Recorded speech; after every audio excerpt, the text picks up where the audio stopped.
The secrets of psychological resilience. We think way less about mental health or inner strength than we do about physical fitness, even though you can build up psychological resilience just like you build muscles. In this video, you'll learn about 3 types of destructive beliefs that hold us back from being mentally tough. Therapist Amy Morin, who's been through some really tough stuff in her life, will help us strengthen our spirit and retrain our brains. In the second part of this video, I'll give you 8 concrete tips from the American Psychological Association to make your mindset more adaptive and resilient. Smash that like button, and let's get into it. Friends who seem to have a perfect life on social media. Do you know people like that? Sometimes we low-key envy them, right? But that mindset is toxic, and today we'll talk about how to change it. You'd think a little Instagram envy can't really hurt, but research shows it can lead to depression. And that's just one of the mental traps we fall into. Let's look at 3 types of destructive beliefs that sap our inner strength. 1. Self-defeating beliefs. The first type is self-defeating beliefs. Many of us love to wallow in self-pity. It's normal to feel down after something bad happens, but dwelling in it is counterproductive. That's how we blow our problems out of proportion. We start thinking bad stuff always happens to us, it's so unfair, why do we have to go through this? And then we get stuck focusing on the problem instead of the solution. Sure, sometimes there is no solution, but you can still take small steps to improve your life. Self-pity doesn't let you do that. 2. Other defeating beliefs. The second type is other defeating beliefs. Some of us give other people way too much power over us. For example, when you say your mother-in-law drives you crazy, you're giving away your power, even if she really is unpleasant. You get to decide how to react to her. It's your choice. 3. World-defeating beliefs. The third type of belief holding us back is world-defeating beliefs. The world doesn't owe us anything, and thinking otherwise is delusional. And the belief that if you really try, you'll surely succeed can also lead to disappointment. So all these beliefs are unhealthy psychological habits we need to ditch, because life will definitely throw curveballs that will require immense inner strength. When therapist Amy Morin was 23, she was totally happy and didn't see any curveballs coming. She had a loving husband, Lincoln, a job she loved. She'd even bought a house recently. But one regular day, her sister called to say their mom was in the hospital. It turned out their 50-year-old, never-ill mother had a brain aneurysm and soon passed away. Amy had to use her knowledge of coping with grief. Then, on the 3rd anniversary of her mom's death, she went to a basketball game with Lincoln. It so happened that the game was in the same arena where Amy had last seen her mom alive. After the game, Lincoln fell unconscious. He was having a heart attack and died too. He was just 26. Like Amy had been when she suddenly became a 26-year-old widow without a mom. That's when Amy realized healthy habits alone aren't enough in life's toughest moments, because just a couple of unhealthy ones can derail you. A few years later, Amy remarried a guy named Steve, but then his dad got diagnosed with cancer, and Amy had to go through another ordeal. By the time Steve's dad passed, Amy already had a list of unhealthy psychological habits she needed to ditch to avoid getting stuck. You see, mental strength is like physical strength. We go to the gym to get stronger, but if we keep eating junk, the workouts won't be as effective. It's the same with psychology. Good habits alone won't cut it, you also have to ditch the bad ones. But how do you do that? How do you retrain your brain? First, you need to counter unhealthy views with healthy ones. Remember that first type of self-defeating beliefs? Those arise when our feelings make us uncomfortable. Feelings like fear, anxiety, sadness, anger, or hurt.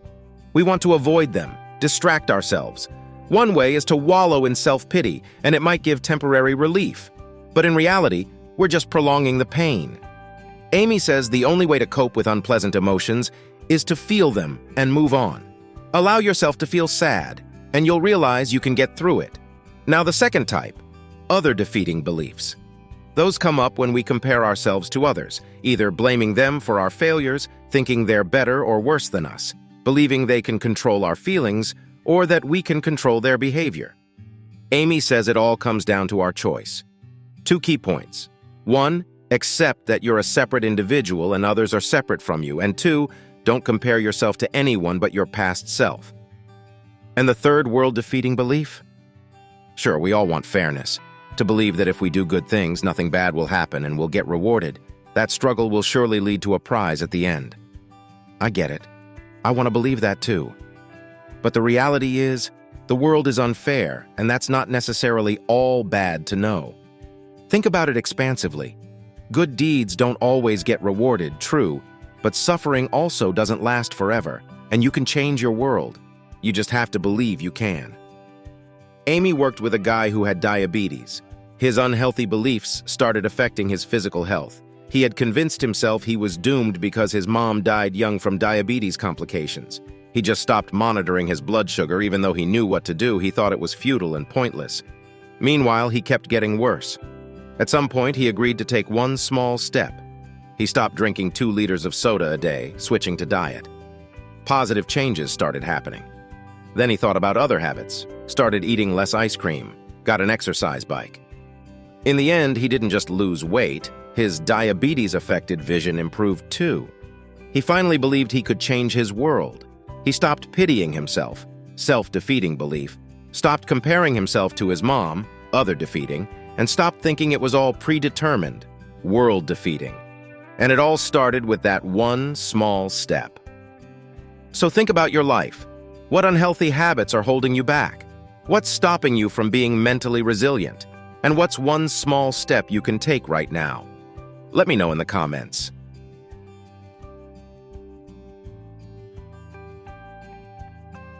Eight tips to build mental muscle. Here are 8 tips from the American Psychological Association to build mental muscle. 1. Build effective connections. Strong relationships boost resilience. You'll know you're not alone when times get tough. Hang with supportive, understanding people and ditch the toxic ones. Avoid seeing crises as insurmountable problems. We can't avoid stress, but we can change how we perceive and interpret it. Try to look past the current situation. Who knows what the future holds? Accept that change is part of life. As the ancient Greek philosopher Heraclitus said, "Nothing endures but change." It's okay if some goals no longer excite you or you feel let down. Try to make the best of the present circumstances instead of dwelling on the negative. Accepting what you can't change may help you focus on what you can. Move toward realistic goals. Don't fixate on far-off, unattainable goals. Take small steps every day in the direction you want to go. Break big problems into chunks. Even tiny steps, if consistent, will get you closer to the big goal. Look for opportunities for self-discovery. Sometimes life's crappiest moments reveal our biggest inner strengths. Surviving a crisis can give you a greater sense of self-worth, more self-reliance, and so on. Keep that in mind during tough times. Help others. Whether you volunteer at a local shelter or just support a friend going through it, helping people gives you a sense of purpose, boosts self-esteem, and strengthens relationships, all fortifying your resilience. Maintain an optimistic outlook. It's hard to stay positive when life sucks, so psychologists suggest visualizing what you want rather than obsessing over fears. Notice anything that lifts your spirits, and in tough times, draw on past experience that you overcame hardship before. Take care of yourself. Pay attention to your own needs and feelings. Stress affects your body, not just mind. Healthy habits like good nutrition, sleep, exercise, yoga, and meditation can reduce anxiety and depressive symptoms. If you dug this video, show some love in the comments and subscribe. Thanks for watching. Catch you next time.